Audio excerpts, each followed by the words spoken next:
திருக்குறள்லேருந்து மட்டுமே நிறையா கொஷின்ஸ் கேட்குறாங்க. தமிழில் பொறுத்த வரைக்கும் அதை எப்படி கேட்பாங்கன்னா, திருக்குறளை பற்றி யார் யார் என்ன சொல்லியிருக்காங்கன்னு கேட்பாங்க. திருக்குறளை வந்து ஃபஸ்ட்டு பப்ளிஷ் பண்ணவங்க யார் யார் எந்தெந்த மாதிரிலாம் என்னென்னலாம் சொல்லியிருக்காங்கன்னு கேட்பாங்க.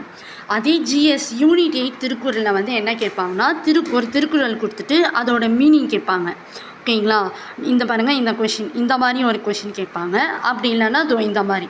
ஸோ ஒரு திருக்குறள் கொடுத்துட்டு அதோட மீனிங் கேட்பாங்க. ஓகேங்களா? அந்த மாதிரி தான் 2022 நடந்த குரூப் 4 மட்டும் ஜென்ரல் ஸ்டடீஸில் மட்டுமே வந்து 5 கொஷின் கேட்டிருக்காங்க.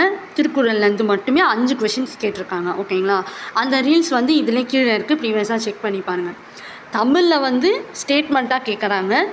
யூனிட் 8 திருக்குறள் வந்து திருக்குறள் கொடுத்துட்டு எக்ஸ்ப்ளனேஷன் கேட்குறாங்க.